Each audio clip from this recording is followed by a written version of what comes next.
Hey guys, tonight we're heading into the trenches, mud, rain, rats and all, to experience one of the most underrated nightmares of World War I, the food. Yep, this is not a story about charging bravely into no man's land or writing letters to your sweetheart. This is about your stomach and what it's going to complain about for the next several months. If you thought wartime meant heroic meals by firelight, think again. You'll start your day with a dented tin bowl and an even more dented sense of hope. Oh, and spoiler alert, there's a 90% chance what you're served looks like something that was rejected by a medieval prison kitchen. So, before you get comfortable, take a moment to like the video and subscribe, but only if you genuinely enjoy what I do here. And hey, tell me in the comments where you're watching from and what time it is for you right now. Now, dim the lights, maybe turn on a fan for that soft background hum, and let's ease into tonight's journey together. It's early morning. The sun isn't really rising, so much as trying to peek through a fog made of mist, gunpowder, and general misery. You've barely slept, and your body already feels like a burlap sack filled with bricks and regret. You shuffle through the trench, stepping over puddles, old boots, and what you sincerely hope was just a pile of mud. Someone ahead mutters, "Breakfast time," in a tone that suggests this is not a happy occasion. You reach the food queue, which stretches back like a line of muddy ghosts. Each soldier carries the same weapon of hope, a scratched-up mess tin. Yours has a dent in the corner, and you've named it Old Faithful. You grip it like it might change your fortune, or at least catch the good bits if the cook accidentally ladles out something solid. At the front of the line stands the trench cook, a man who looks like he once smiled in 1904 and then swore never to do it again. He ladles out a grayish mush with all the enthusiasm of someone distributing wet socks. "Stew," he grunts. You glance into your tin. It looks like wallpaper paste. It smells like wet bread and something faintly metallic. There's a shred of meat? Possibly. The cook gives you a nod that says, "Don't ask questions." And honestly, you don't. Because this is what stands between you and starvation. A bowl of undefined carbohydrates, fats, and, if the gods are kind, a hint of protein. It's not that you're ungrateful. It's that you now realize your breakfast might actually fight back. There's a bench carved into the side of the trench. You sit down and dig in, careful to avoid the part that looks slightly green. It's technically food, which makes it luxurious by trench standards. Around you, men slurp in silence, chewing with grim determination. Someone adds a splash of canned milk to their mush like a garnish. Another guy pulls out a crust of bread from his pocket, brushes off the lint, and dips it into the stew like it's soup au gratin. Let's pause for a moment of historical clarity. The typical rations for a British soldier in World War I included things like bully beef, a canned corned beef, hardtack biscuits, which we'll get to in the next section, tea, and whatever local vegetables or grains the supply line could scrape together. Theoretically, it wasn't bad. In reality, it depended heavily on transport, weather, and whether the quartermaster cared about you even a little bit. Breakfast often meant stew made from rehydrated dried vegetables, bits of bully beef, and possibly some turnip that had survived the train ride from Britain. It was calorie-dense, sure, but not what you'd call joyful, or tasty, or entirely chewable. A cold, wet breeze creeps down the trench. You sip your tea, lukewarm, weak, more the idea of tea than actual tea. It tastes faintly of rust. The water was boiled in a pot that has likely never met a scrubbing brush. But it's warm, and it does a small magic trick. It makes you feel slightly more human. Then you hear it, the rumble of gunfire in the distance. Your stomach clenches, not from fear, but from indigestion. Someone near you burps violently. "Must have been real meat in there," he says. Everyone chuckles. That's about as good as morale gets before 9 a.m. You finish the last bite, scraping your tin with a spoon that's more rust than metal. Was it delicious? Absolutely not. Was it food? Technically. Was it enough to keep you upright for another day in the mud, rain, and shellfire? Probably. And in the trenches, probably is about as close to luxury as it gets. By now, you've had your breakfast stew, which was mostly a textured rumor of nutrition, and you're thinking maybe things can't get worse.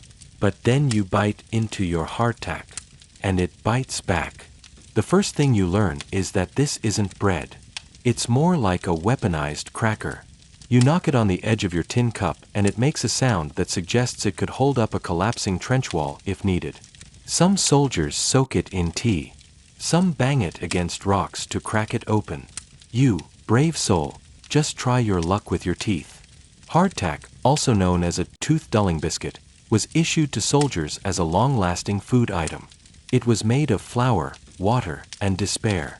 No yeast, no salt, no joy. These things were baked until they could survive an apocalypse, or at least a few weeks in your pocket. You chew for a good while, jaw aching, and finally break off a bite the size of a postage stamp. It tastes like compressed drywall. You're not alone. Around you, other soldiers are engaged in the same quiet war against their rations. One guy gives up entirely and starts carving his hardtack into a chess piece. Another taps his on his helmet for comedic effect. Someone mentions the biscuit beetles, tiny weevils that sometimes find a home in these snacks. It's meant as a joke, but honestly, extra protein wouldn't be the worst thing. Let's take a moment to appreciate the historical context here.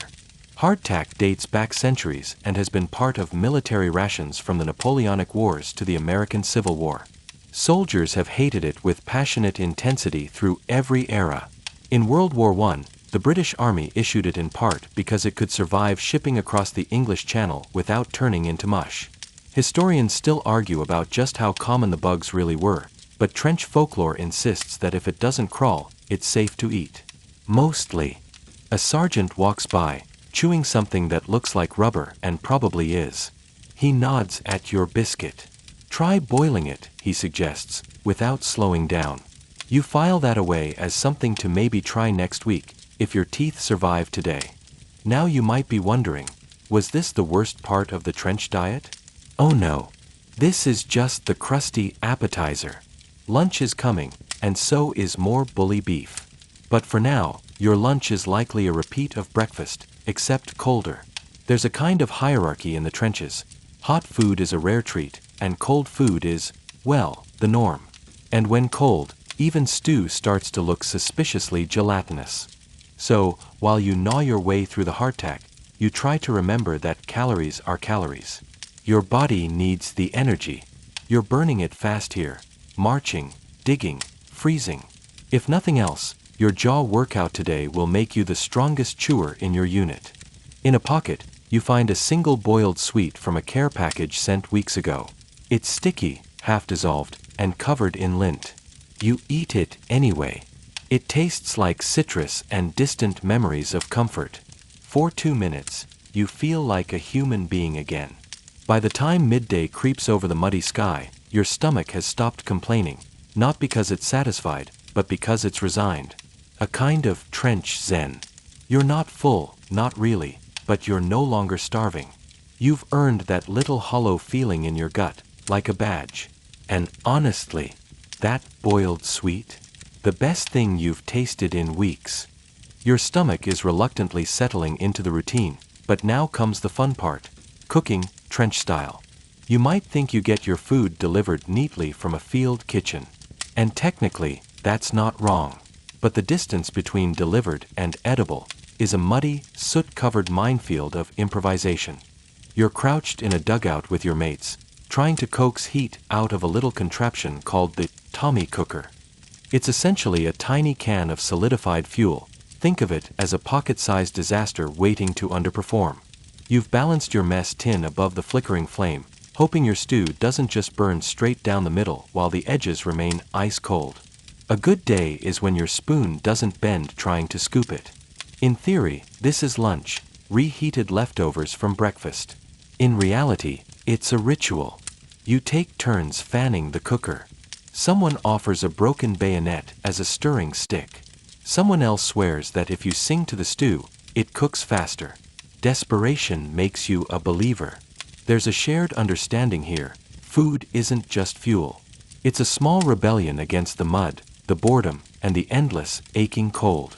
Even this barely warm, partially burned goop becomes sacred. It's yours. You made it. Sort of. Cooking was never part of the military training manual. But in the trenches, every soldier became a culinary MacGyver. You adapt. You learn to make toast using a shovel. You figure out that if you leave your tea tin near the lantern long enough, it'll be warmish by the time someone finds socks in it.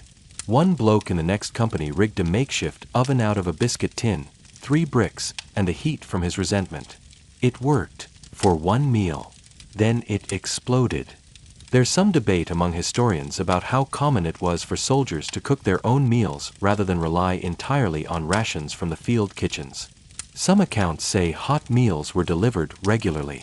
Others paint a gloomier picture, especially in forward positions where trenches were dangerously exposed. But all sources agree, nothing tasted quite like something you made yourself, even if it was half mud and half imagination. Someone offers you a dash of brown sauce from a battered glass bottle, possibly the only flavor enhancement in the trench today. You drizzle a few drops into your tin and suddenly, miraculously, it almost tastes like stew. Not quite. But the illusion is comforting. Occasionally, a parcel from home arrives with dried sausages or tea bags, and morale skyrockets. You haven't had a parcel in weeks. You try not to think about it. You're focused on coaxing a little more warmth from the flame and keeping your spoon from slipping into the mess tin. There's a silent camaraderie in this. No one says it out loud, but everyone knows that lunch is more than food. It's a pause. A brief, smoky truce. You're not just feeding yourself, you're reminding yourself that you're still human. That somewhere, far beyond this muddy slice of earth, people sit down to dinner at tables with cloth napkins and hot bread. For now, your fingers are numb, your stew is mostly edible, and your boots are filling with cold water again. But as you take another bite and pass the brown sauce down the line, you almost smile. By now, your belly's learned not to ask questions, but your nose is still protesting. Welcome to the olfactory battlefield. It's not just your socks that smell like betrayal. The trench itself has a scent, one that defies description yet sears itself into your brain forever. Somewhere between damp wool, rotting food, gunpowder, and something disturbingly biological. And here's the kicker, you're expected to eat through all of it. Ever tried chewing on stale bread while the latrine pit 2 feet away bubbles mysteriously? Adds a certain je-ne-sais quoi to your appetite, or what's left of it. That is, if the rats haven't beaten you to your meal. Rats in the trenches aren't cartoonish little nibblers. They are big, fat. Some of them look like they've done 3 tours and earned a pension. They crawl through your kit, stare you down over your biscuit, and if you blinked first, it's theirs. You joke about adopting one as a pet. You name him General Nibbles. Then he eats your soap. It's not just the rats. There are flies. Flies in your food, flies on your face, flies so used to the chaos that they move only when absolutely necessary. And when you finally get your hands on some corned beef, or bully beef, as everyone calls it, it comes out of the can with the consistency and color of sadness. You prod it with your fork like it might bark. Still, you eat it. Because you have to. The human body, as it turns out, can survive on surprisingly little as long as there's a glimmer of hope, or hot tea. Ah yes, the tea. A lifeline brewed from army-issued tea blocks that look suspiciously like they belong in an apothecary rather than a kitchen. Compressed bricks of tea, sugar, and sometimes milk powder all in one. You boil water, assuming you can find fuel, drop in the block, and stir until it stops resembling pond water and starts tasting like nostalgia. Tea in the trenches isn't just a drink. It's ritual. It's therapy. It's social glue. When you pass a mug of lukewarm liquid to the bloke next to you, you're saying, I see you. You're still here. We're still human. No one expects perfection, just heat and a whisper of tannin. There's a reason trench diaries are filled with pages dedicated to tea. Some soldiers even traded rations just for an extra cup. Others wrote home begging for better blends, describing tea leaves with the same affection usually reserved for family members. One entry from 1916 reads, "The Germans shelled our front line for hours today. But the tea held up. Miraculous." Of course, the military command did try to regulate all this. Rations were meant to be balanced. Calories calculated. Logistics precise. But reality, as usual, had other plans. Supply lines got disrupted. Fresh ingredients spoiled. Water ran out. So men adapted. They diluted soup. They scraped mold off bread. They shared the one lemon someone's aunt had miraculously mailed from Kent. Academic arguments still swirl about the true nutritional value of trench food. Some researchers argue it was barely enough to maintain strength, while others point to the resilience of soldiers as proof it worked, if only just. What's not up for debate is the psychological toll. Eating became less about satisfaction and more about survival. So you sit there, spoon in hand, surrounded by a feast of fungus, flies, and frustration. You dip hardtack into your lukewarm tea, pretending it's scones at a countryside inn. It crumbles like chalk and tastes like cardboard, but you eat it anyway. And somehow, for a few quiet minutes, you feel full. You wake up before the sun, not because you're well rested, but because someone just stumbled over your legs in the dark and muttered an apology that didn't sound very apologetic. It's breakfast time in the trenches, or, more accurately, whatever's left time. Your stomach grumbles like a distant mortar shell. You stretch, shake the lice out of your shirt, and prepare for another culinary disappointment. The morning meal is usually the least offensive. You might be lucky enough to get a biscuit, a smear of jam, and that beloved trench tea again. The jam comes in tiny tins labeled plum and apple, though rumor has it there's never been a plum or an apple anywhere near the ingredients. Still, it's sweet, and your taste buds have given up on nuance. You notice Private Higgins down the line is jealously guarding a tin of McConaughey stew like it's a sacred relic. McConaughey, if you're not familiar, is a canned stew of beef, potatoes, and carrots. In theory, it's comfort food. In practice, it smells like wet metal and looks like something salvaged from a sink trap. But it's hot, it's salty, and it beats eating your own boot, which you've seriously considered at least twice this week. Food rotation is creative. One day you're chewing on rock-hard hardtack, the next, someone passes around a few sardines from a forgotten crate marked for emergency use only. Technically, it is an emergency. You've forgotten what seasoning tastes like. There's always talk of parcels from home. Word spreads quickly when someone gets a tin of real coffee or a fruitcake from Aunt Ethel. These treasures are shared in reverent silence, broken only by a sarcastic toast to civilization. As someone pours hot water over a crumbling tea cube that smells like mothballs and hope.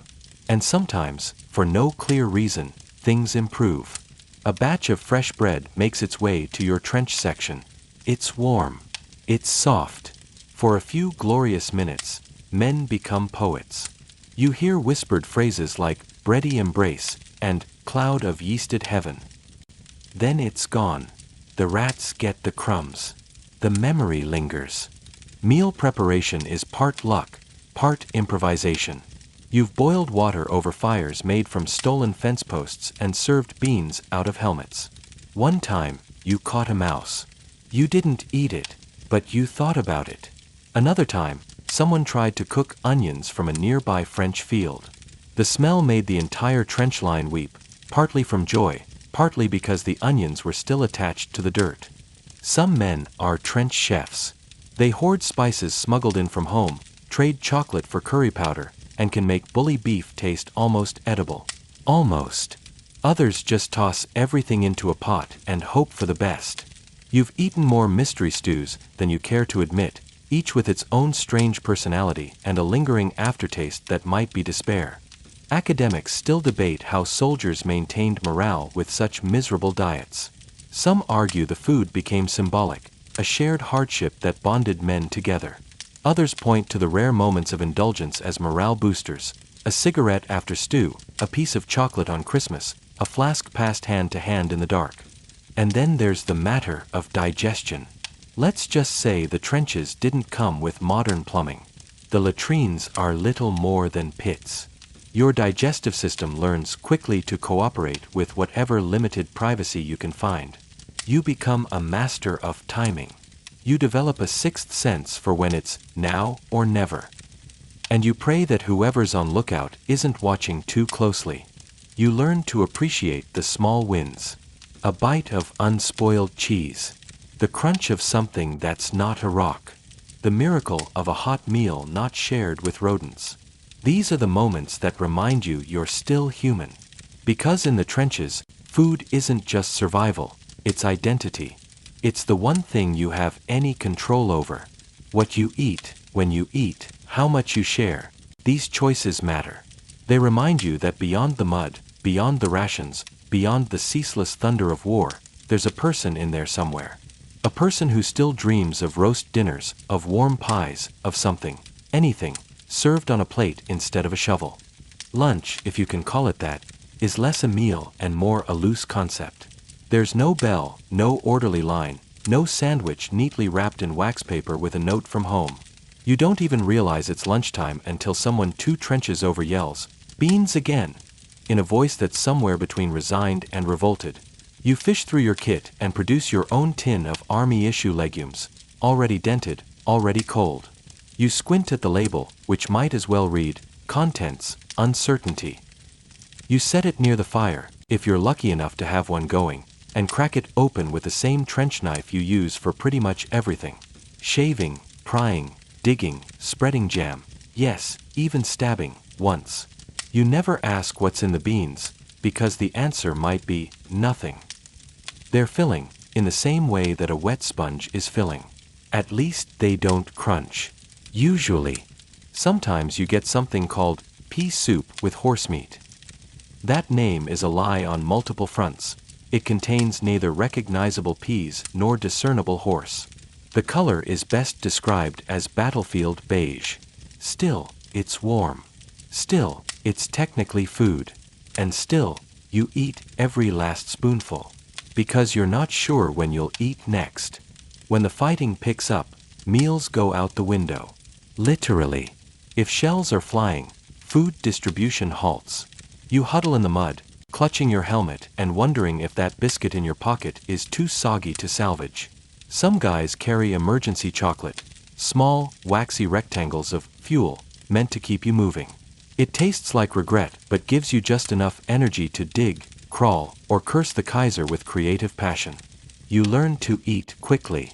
The moment food appears, it disappears. Soldiers descend on a stew pot like wolves on a wounded deer. You don't chat, you don't linger, you don't ask questions about the gray bits. You scoop, chew, and get on with it. Trench dining is speed dating with calories. If you hesitate, you go hungry. Camaraderie often forms around these meals. One guy always tells the same joke about a 3-course trench dinner, mud, mold, and memories. Another tries to impersonate the mess sergeant with a fake French accent, even though everyone knows he's from Yorkshire. Laughter helps. It makes the slop go down easier. It makes you forget, for just a moment, that you're sitting in a hole with water up to your ankles and the smell of unwashed men all around. Occasionally, a supply officer brings something strange. Once, it's tins of fish labeled in Cyrillic. Another time, it's a shipment of tropical fruit from a naval mix-up meant for a Caribbean base. That day, you eat pineapple with your turnips and feel like a sultan.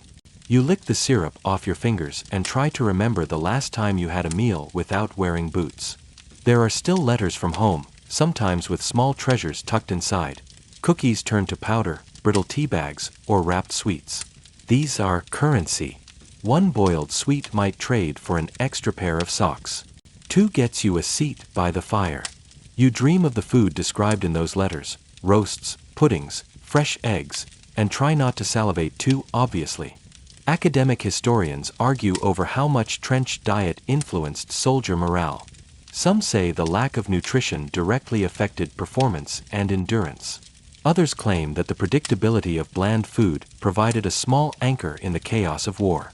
But soldiers themselves had a different theory. You didn't eat to enjoy. You ate so you didn't fade into the mud. And the mud, oh, the mud gets everywhere. It's in your boots, your hair, your food. You once dropped your last biscuit in it and spent a good minute debating whether to wash it or just bite around the edges. You chose the latter. No regrets. Eventually, you start naming your meals. Meat surprise becomes captain's revenge. The turnip mash is trench trifle. It's not just gallows humor, it's survival. It's how you reclaim a tiny piece of dignity from a world determined to take it from you, one bland meal at a time.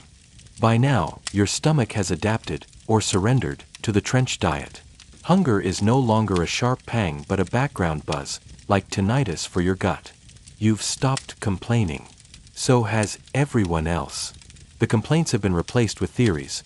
One soldier swears the stew tastes worse when it rains. Another believes the hardtack softens faster if you insult it first. It's nonsense, but nonsense is comfort. You cling to it like a dry sock. Breakfast, if you can call it that, arrives before sunrise. It's not served with ceremony, just passed down the line in battered tins. Weak tea and a biscuit are the usual offerings.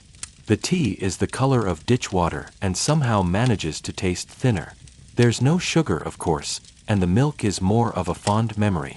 The biscuit, designed more for durability than flavor, could be used to patch a hole in the trench wall. You once tried dipping it in your tea. It disintegrated into a sad mush that looked like something a rat might pass up. Speaking of rats, they're your dining companions now. Bold, fat, and utterly unbothered by humans, they scurry freely through the trenches and sometimes right across your boots. You've named one Reginald. He lives behind a sandbag and has a taste for biscuit crumbs. He's grown so large that you joke he's probably listed on the ration rolls.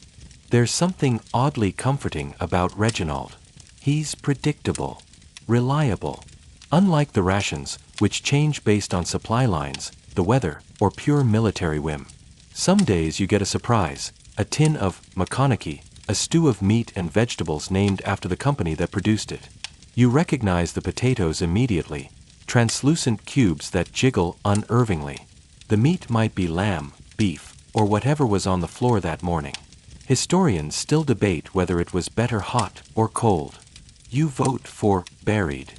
Occasionally, you're granted a rare luxury, jam. It's the crown jewel of the trench pantry. When word spreads that there's jam, men appear from nowhere, spoons in hand, eyes wide like kids on Christmas morning. The standard is plum or apple, though rumors swirl of a single tin of strawberry once making it to the front. You dream of it like a lost love. The jam is thick, sticky, and always smeared over hardtack, which temporarily makes it edible. You notice how the smell of food changes everything. A boiling pot draws people together, even if it's just hot water and vegetable bits. It brings order to the chaos. You lean in, sniff the rising steam, and for a moment forget where you are. That's when you talk about home. You share stories of your mother's stew, your sister's baking, your neighbor's questionable cider. One man recites the menu of his favorite pub every night like a prayer. Some soldiers become amateur chefs out of necessity. They experiment, adding coffee grounds to stew, toasting biscuits on a bayonet, using empty tins as makeshift frying pans. These creations are always terrible. But they're your terrible, and that counts for something. There's even talk of a trench cookbook being passed around, with recipes like rat au vin and mud pie. It's all satire, of course, but you copy it down anyway. Maybe one day it'll be funny again. Despite everything, you learn to be resourceful. Use stretch portions, barter for better scraps, hoard chocolate like it's gold. You carry a bit of salt in your pocket, not for seasoning, but for bargaining. Salt is precious. So is pepper. So is anything that tastes like anything. And if you're caught with a bottle of Tabasco, you become king of the trench for a day. Scholars continue to study the psychological effects of such meals on the human spirit. Did the monotony of flavor dull the mind? Did the lack of nutrition contribute to shell shock? Or did the daily ritual of feeding, however meager, provide a fragile lifeline to sanity? The arguments go on. The biscuits, remarkably, have not decayed in museum displays. And through it all, you eat. Slowly, methodically, without thinking too much. You learn that survival isn't just about avoiding bullets. It's about chewing your way through a world determined to make food feel like punishment. But every bite reminds you, you're still here. Lunch doesn't arrive with a bell or a cheerful shout, it simply appears, passed hand to hand like contraband. By this point, you've learned not to expect variety. Lunch in the trenches is less a meal and more a ritual, like brushing your teeth with gravel. Today's special, more hardtack, a dab of jam if you're lucky, and something the quartermaster swears is cheese. You stare at the wedge suspiciously. It smells like old boots and has the texture of damp soap. You bite into it anyway. Hunger dulls judgment. Your tin mess kit has become a part of you. It's bent in two places and smells vaguely of rust and regret. You've stopped washing it thoroughly, not out of laziness, but because you believe the layer of grime adds flavor. One man near you hasn't cleaned his tin in weeks. He insists the buildup is seasoning. No one argues. Between bites, you talk. Not because you have anything new to say, but because silence is worse. Conversations orbit the same topics. Rumors of leave, the arrival of new boots, what someone saw crawling under the latrine. You pretend to care about a game of cards someone won 2 nights ago just to keep the words flowing. Talking, even about nothing, keeps you human.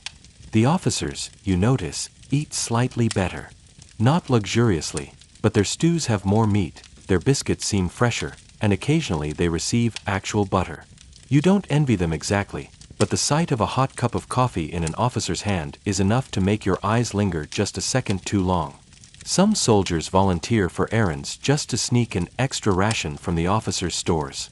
Others mutter about fairness but do nothing. It's just the way things are. A few creative minds among your unit have invented their own dining upgrades. One man uses a discarded sardine tin as a cooking pan.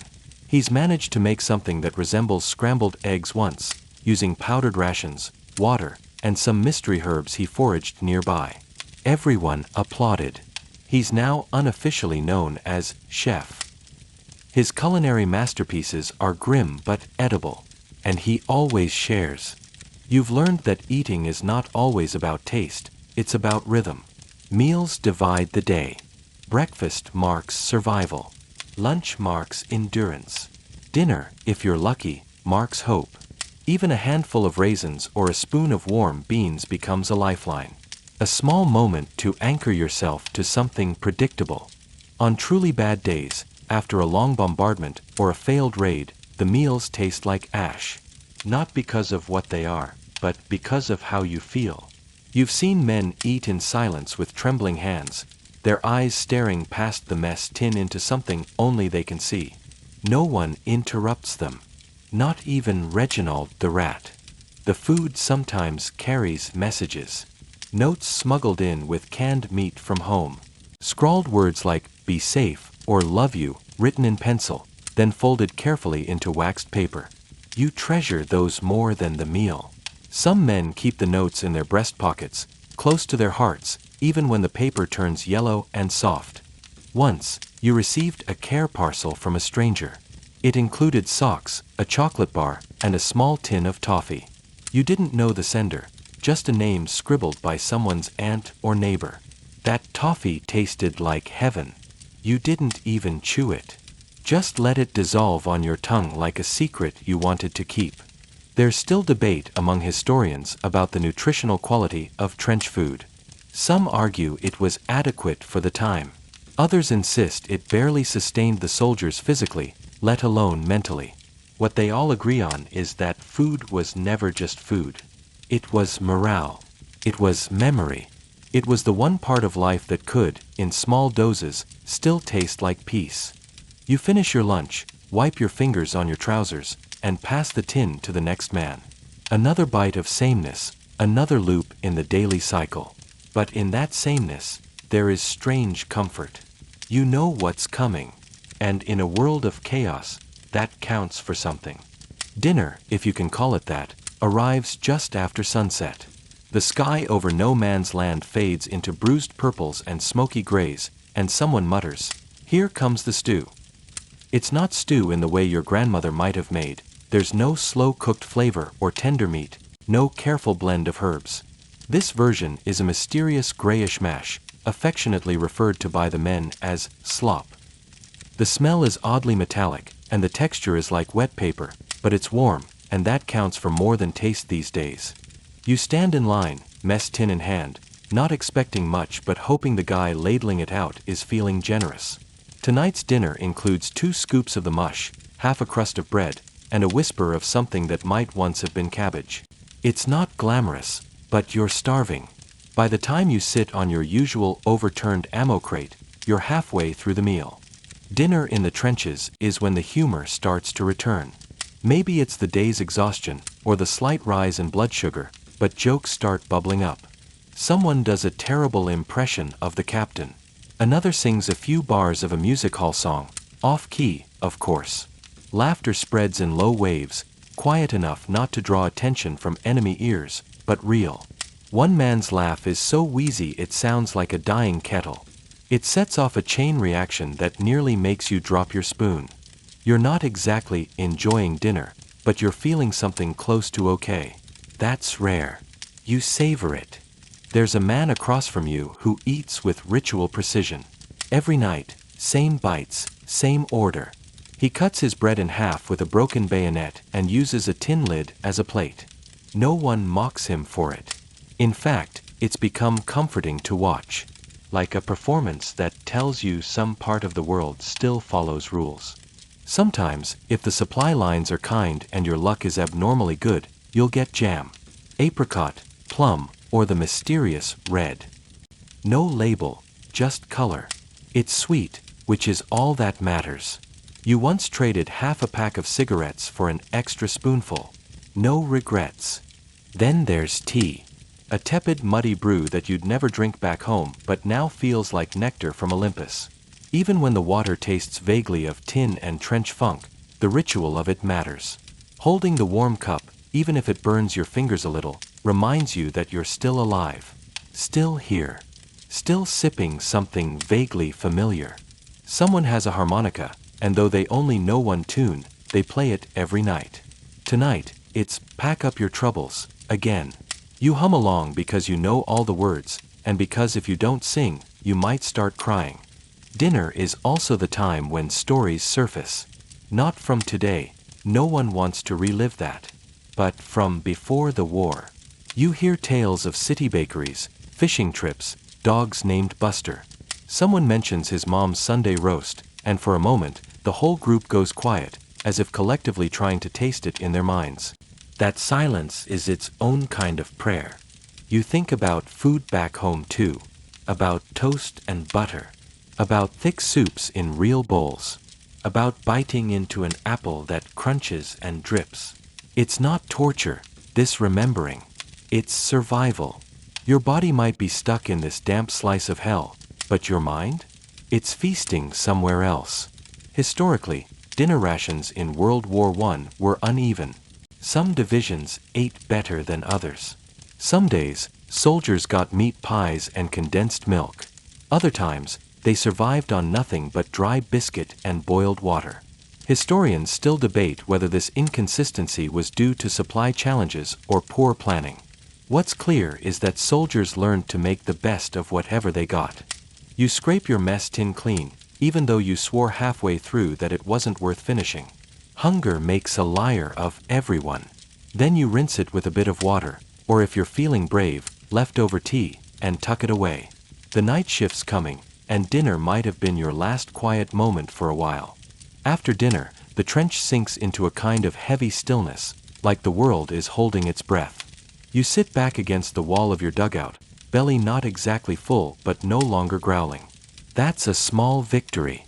Your breath fogs in the air as night creeps deeper, and now it's time for something called stand to. It sounds official and orderly, but really, it's just one of those routines meant to keep everyone on edge. Stand to happens twice a day, once at dawn, once at dusk, because those are prime times for enemy attacks. And while you may be full of turnip stew and stale bread, that doesn't mean the other side's had dinner yet. So you grab your rifle, check the bolt, and climb up to the fire step. For the next hour, you and every other soldier in the line stare out over no man's land like haunted scarecrows, half praying something happens, half praying it doesn't. Your breath rattles in your throat as you scan the dark. You think you see movement, but it's just the wind dragging a flap of tarp across the mud. Your eyes play tricks in this kind of silence. One guy swears he saw a deer out there last week. Another swears it was a ghost. Neither would surprise you. Stand to is less about action and more about anticipation. And anticipation is a cruel kind of tension. Your mind wanders just enough to torment you. Did you forget to write that letter home? Did you tighten your boots too much? What's that rustling noise by your foot? Spoiler, it's a rat. It's always a rat. You adjust your helmet and shift your weight. Your foot sinks deeper into the muck, and you silently beg the universe to let your boot come out with it. Luck's with you, for now. But your socks are soaked again. That's just how it goes. As you keep watch, a faint chatter of voices rises from another part of the trench. Not loud enough to be careless, just soft murmurs. Maybe a joke, maybe someone recalling the last leave they had in Paris or the scent of fresh laundry. You can't hear the words, but the warmth in them is real. Human. Alive. Historically, stand to wasn't just military protocol, it was a mental test. Soldiers dreaded it. Not because they expected a battle every time, but because standing motionless while your nerves screamed was a battle in itself. Some historians argue that the emotional toll of these periods was as damaging as the combat. Others suggest it provided discipline and focus. The debate continues, like most things in military history. The hour passes like cold molasses. Finally, an officer whispers the stand-down order. You don't cheer. No one does. But there's a small exhale shared between you and your trenchmates, a barely perceptible loosening of shoulders. You step down from the fire step, your knees stiff and back aching, and head back to your dugout. There's no celebration. Just the familiar creak of bodies settling back into damp canvas beds or huddling near flickering lanterns. You check your pockets for a cigarette. It's damp, but smokable. You strike a match and guard the flame with cupped hands. The first drag burns like dry firewood, and you close your eyes for a moment, letting it sting just enough to feel alive. Somewhere down the line, you hear harmonica music again. It's the same 3 notes as always, but right now, they're enough. It's deep into the night now, and sleep is more of a suggestion than a reality. You lie on your side in the dugout, head resting on a sack of lice-ridden straw that tries, and fails, to be called a pillow. Your blanket is damp, your feet haven't been dry for days, and the guy beside you is snoring like a broken accordion. Welcome to the glamorous life of a trench soldier. Even when you do sleep, it's not the kind that refreshes you. It's the kind that clutches at you in waves, like trying to nap on a rocking boat made of mud. Sometimes, dreams blur with reality. Fields of green morph into fields of barbed wire. The poppies in your childhood garden explode like shells. And just when you think you've finally drifted off, the sound of distant gunfire snaps you back like a taut rubber band. Tonight, though, you're lucky. It's your turn for sentry duty, again. You crawl out of your shelter, boots squelching in the sludge, and make your way toward the narrow stretch of trench known as the listening post. It's not glamorous, and it's definitely not safe. It's just a shallow hole a little closer to no man's land, meant for detecting enemy movement, or, depending on your mood, receiving it firsthand. You clutch your rifle and settle in behind the small mound of sandbags, eyes adjusting to the darkness. It's quiet except for the ever-present drip of water, the soft skitter of rats, and the occasional shuffle of another sentry swapping shifts. You listen so hard it hurts. Every gust of wind through the broken trees feels like a whisper of boots. Every creak in the planks beneath your feet might be a tunnel collapsing.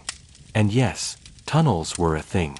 You've probably heard the stories, mining teams digging under enemy lines, planting explosives, then disappearing like ghosts. British sappers, German pioneers, it was a deadly game of underground hide and seek. Sometimes, soldiers could hear the enemy's shovels beneath them.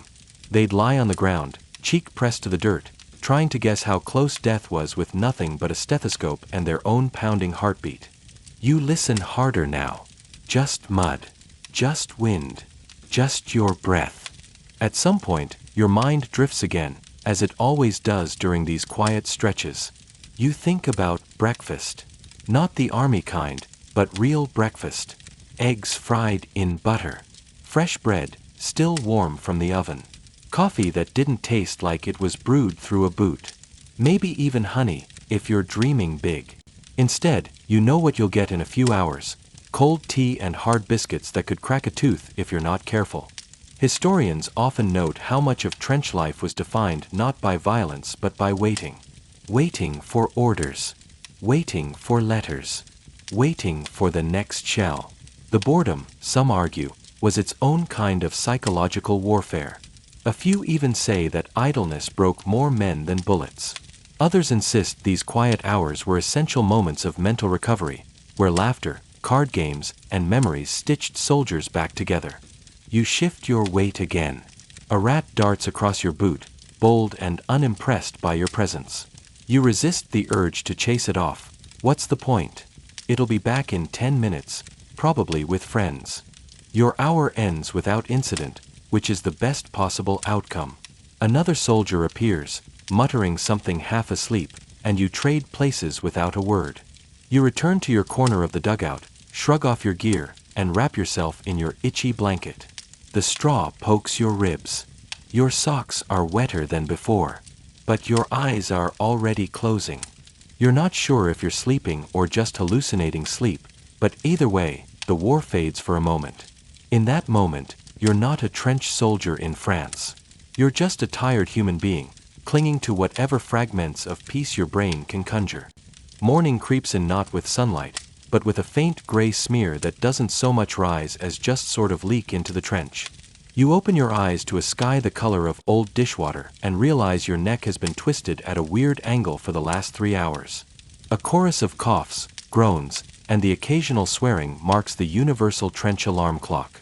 Welcome to breakfast time, again. You rummage through your rations. Today's offering? The classic, stale biscuits, sometimes called dog biscuits, though that feels unfair to dogs. You try to soften one with cold tea, which only makes it sad and soggy. There's also canned meat, bully beef if you're lucky, a gelatinous meat paste brick if you're not. It tastes vaguely like salt and regret. You're not alone in this culinary despair. Everyone's chewing at different speeds, sitting on sandbags or crates like cavemen huddled around a can. The mood is functional. Food is fuel. And here, fuel is gray.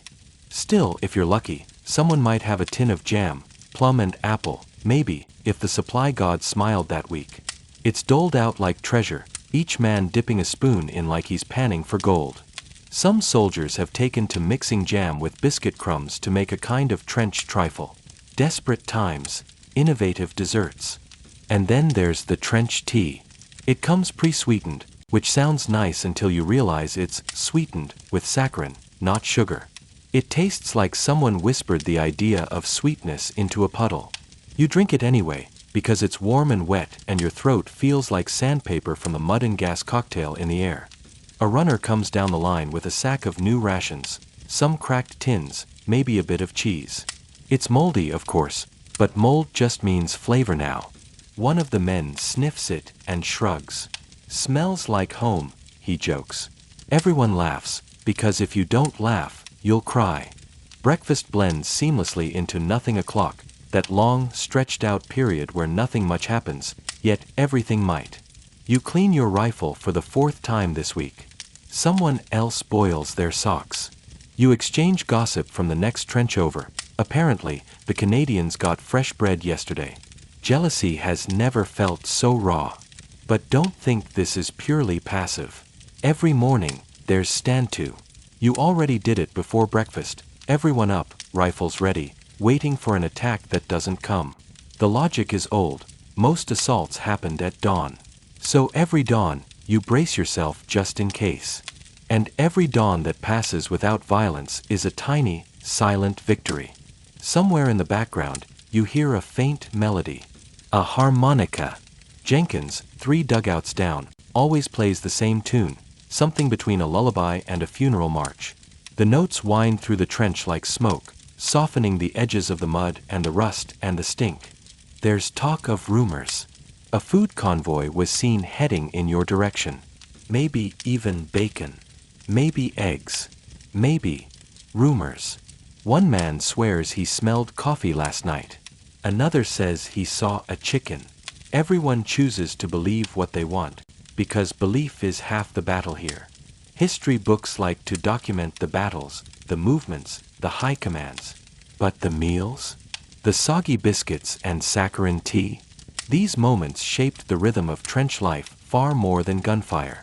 Food was identity. It was culture. It was a shared experience, bad enough to hate, consistent enough to count on.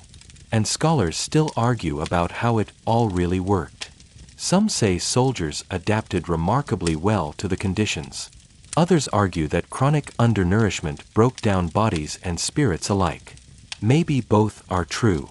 After all, you've never felt so weak and so stubbornly alive at the same time. You finish your last crumb of biscuit and lick your fingers clean of the last memory of jam. The sky is getting brighter now, not cheerful, just less gray. You stretch, yawn, and adjust your helmet. Another day begins, exactly the same as the last, and somehow completely different. The sun, if you can call that dim glow the sun, has crawled a little higher now, casting long pale shadows through the duckboards and onto the muck. You sit on a crate, hands wrapped around your tin mug, its surface still warm from tea that was more ceremony than sustenance. It's the hour between false peace and whatever comes next. You call it wait o'clock. There's always a lot of that here. Someone nearby is peeling potatoes. Not for a grand feast, just for the day's stew. You glance into the communal pot. It's the same gray-brown sludge with occasional vegetable lumps that may once have been recognizable. Carrots, maybe. Or turnips. Or rocks. You can't be sure anymore. You'll eat it anyway. Not out of hunger, but out of habit. That's trench life, a collection of uncomfortable routines wrapped in mud. You hear a familiar sound, the ration wagon arriving, its wooden wheels clattering like bones down the duckboards. Everyone perks up, even if the odds are slim. It's a primal reaction.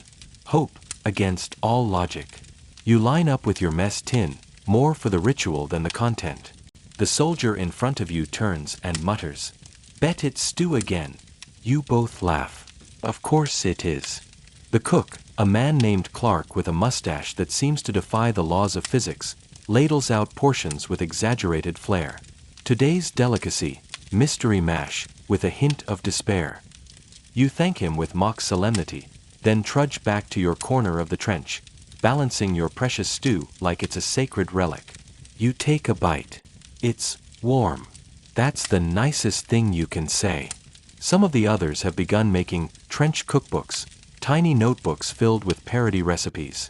Entries include mud Wellington, rat à la mode, and the famous toasted sock sandwich. Humor is survival. If you can't laugh at your own misery, it eats you from the inside. And still, there are rumors. Always rumors.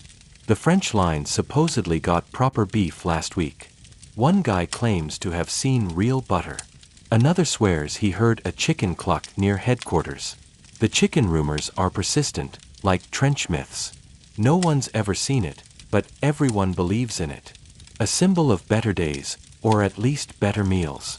You start to clean your mess tin with a piece of biscuit because there's no water to spare. You scrape, rinse with tea, then dry it with your sleeve. Everything has to be reused. Water is for drinking, not for cleaning. Soap is a luxury. Clean sleeves are a fantasy. You glance at Jenkins again.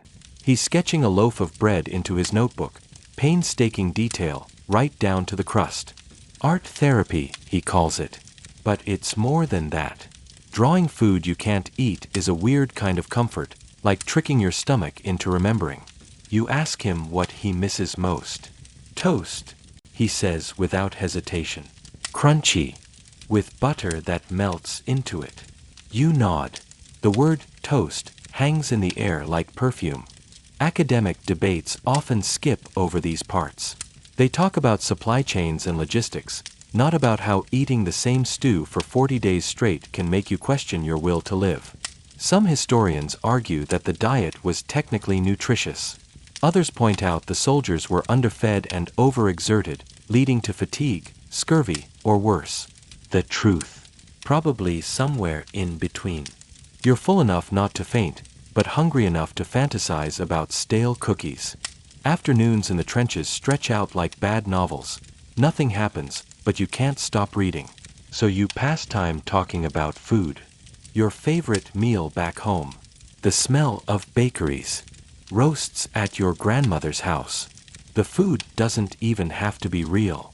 It just has to be better than what's in your bowl. You finish the last spoonful of stew, thick with more salt than substance, and set the tin aside. Another meal completed. Another tick on the day's invisible checklist. The worst part. You know you'll miss this someday. The camaraderie, the jokes, even Clark's terrible ladle puns. You're already writing the nostalgia before the war is even over. Later that day, the rain starts again. Of course it does. It's not even a surprise anymore, just one more thing in the background, like the buzzing flies or the distant thud of artillery. You pull your coat tighter, though it makes no difference. The wool is saturated. You might as well be wearing a sponge. Your feet squelch in boots that never dry, your socks have long given up, and your toes have gone numb, more out of protest than temperature. You slosh toward the rations shelter, a generous term for a tarp stretched over some crates, because rumor has it there's a new kind of biscuit. Canadian, someone whispers, like it's a treasure. You reach the front, open the sack, and find hardtack. Again. But the Canadian kind. Slightly less like concrete and more like, well, stale furniture. You bite down carefully. It cracks, not breaks, cracks, like something from a geology museum. You have to soak it in tea or stew to make it remotely chewable. Some soldiers say hardtack from the Napoleonic Wars still exists. Some even joke you're probably eating it now.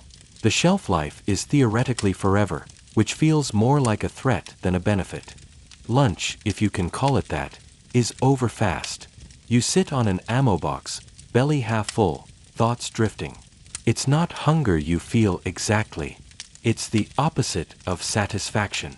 Your body keeps asking for something it isn't getting.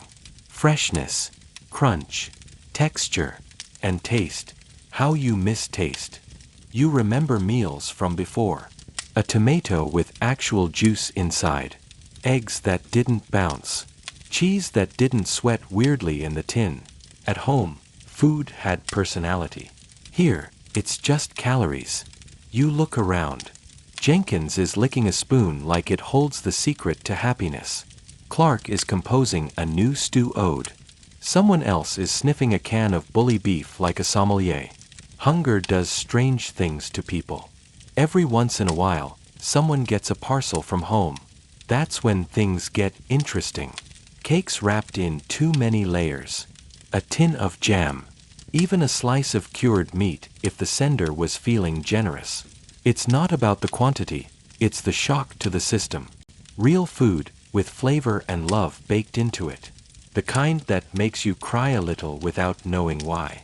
You once got a parcel, too. Inside was a lemon. Just a single lemon, wrapped in paper like a relic. It had gone soft by the time it arrived, but the smell alone made you feel human again.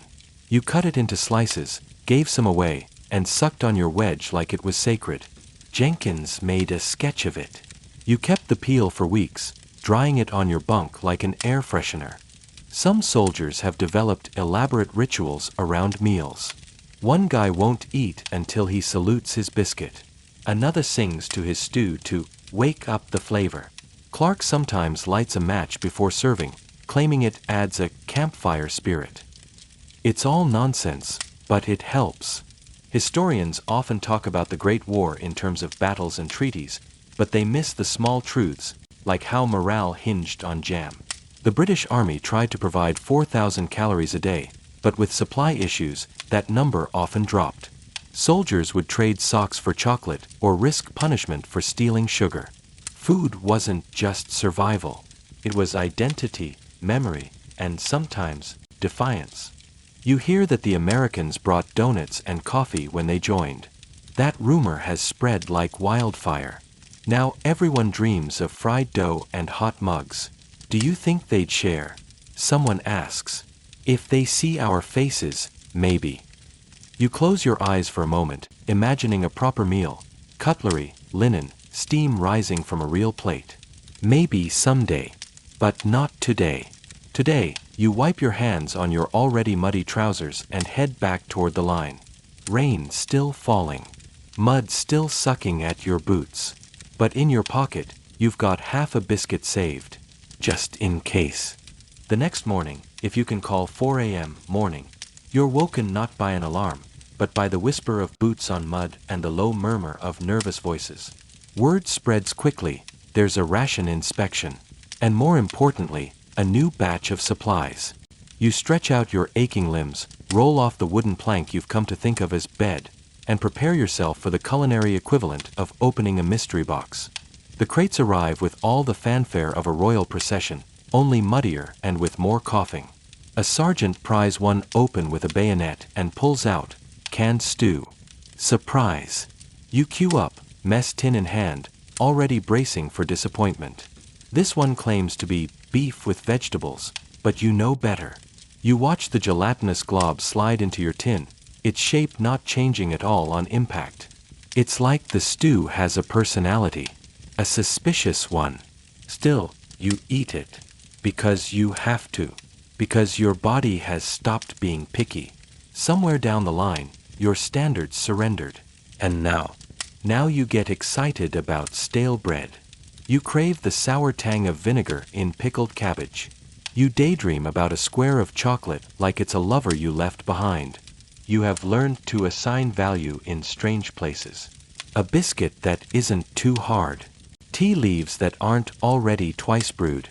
A chunk of beef that looks vaguely like meat. There are rules, of course. Don't eat all your rations at once, no matter how hungry you are. Don't take more than your share, unless Jenkins is asleep and won't notice. Don't ask what the meat is. Don't ask why it smells like that. And absolutely don't question the guy who says he saw a potato shaped like the Queen. You've come to appreciate the weird little tricks of trench dining.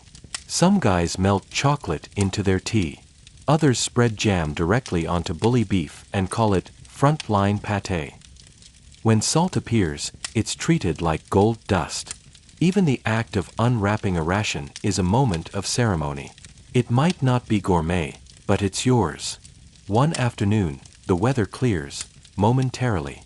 A bit of sun slices through the clouds. You and a few others sit near a dryish patch by the trench wall, sharing scraps and laughing about how Jenkins once tried to grill a sausage over a candle. You pass around a tin of condensed milk like it's champagne. For a few minutes, you forget the war. You're just people, holding spoons and telling jokes about stew. The laughter is real. It tastes better than anything.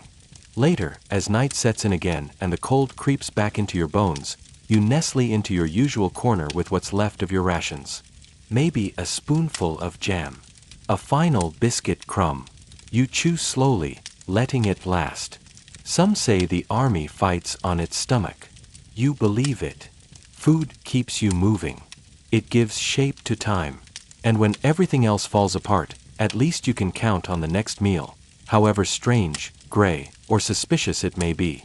Historians still debate the impact of army food on morale. Some claim it was sufficient. Others argue it nearly broke men faster than the enemy. But you know the truth sits somewhere in between. It wasn't about the calories, it was about the comfort. Or at least the hope of it. You lie back, mess tin empty, and stare up at the stars, or where they should be, hidden behind fog and smoke. Another day in the trenches, marked by another stew, another tin, another moment of sharing what little you have with the only people who understand what it means to crave flavor in a world that has lost all color. And now, as the trench grows quiet, and the rattle of tin spoons fades into distant memory, you settle into the silence that blankets the battlefield. It's not peace, not exactly, but it's something close. Your belly isn't full, but it's not aching. Your boots are still wet, but they're not frozen. The wind hums softly above the dugout, like a lullaby carried by the mud and wire. You let your eyes close, not out of comfort but routine. You've made a home in discomfort, found rhythm in chaos. Tomorrow might bring shellfire or stew, sometimes both. But right now, in this small, stolen moment, there's only warmth. A shared laugh. The echo of a biscuit breaking in half. And just like that, the trenches fade away. The mud softens. The night quiets. And you, well, you're already halfway in a dream.